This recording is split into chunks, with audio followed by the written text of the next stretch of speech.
The villains from 90s anime carried an intensity that modern antagonists rarely replicate.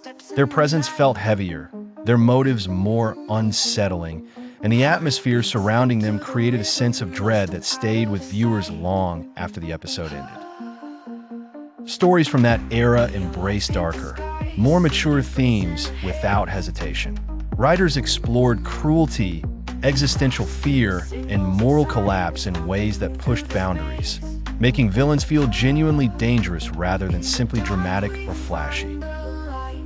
The hand-drawn animation of the 90s added a gritty, imperfect texture that amplified tension. Every rough line, shadow, and frame contributed to a raw visual style that made villains appear more unpredictable, eerie, and deeply unsettling. The horror in 90s anime wasn't polished or stylized. It was visceral. Villains radiated an unfiltered menace that felt almost uncomfortable to watch, tapping into primal fears and creating moments that lingered in the viewer's memory. Modern villains often feel cleaner and more refined. Digital art smooths out imperfections, and storytelling trends lean towards sympathetic or complex antagonists, reducing the sheer terror that once defined villainy in older anime.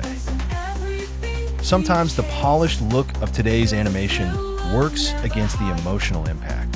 When everything is crisp and controlled, the chaotic, unsettling energy that made 90s villains terrifying becomes harder to recreate, even with strong writing. If you're fascinated by how anime has evolved and why certain eras captured emotions so powerfully, make sure to subscribe. There's much more to explore about the art, storytelling, and unforgettable characters that shaped generations of fans. Take Frieza, for example.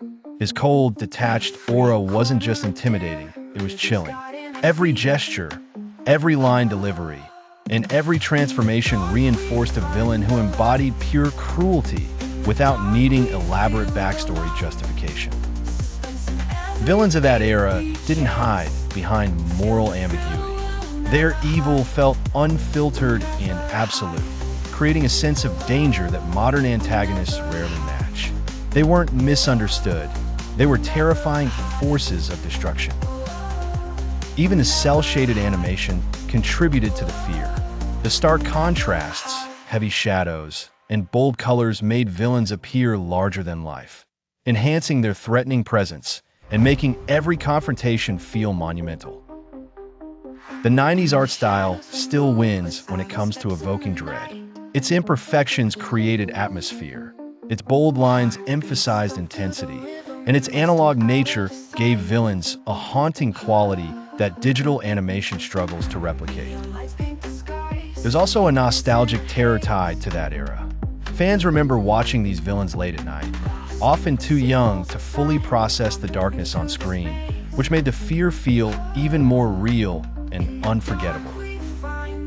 Iconic villain designs from the 90s were unforgettable. Sharp silhouettes, exaggerated features, and unsettling expressions made them instantly recognizable. Their visual identity alone could send chills down a viewer's spine. Today, some of that uniqueness gets lost in digital uniformity. While modern animation is beautiful, its precision can make villains feel less distinct, reducing the eerie unpredictability that once defined their presence. Retro villains remain scarier because they embraced chaos. Their worlds felt unstable, their motives were ruthless, and their designs amplified fear. The combination of analog art and darker storytelling created an atmosphere modern anime rarely matches. If you want to dive deeper into how anime evolved, why certain eras shaped the medium, and what makes classic villains unforgettable, keep watching. There's a whole world of retro terror waiting for you in the next videos.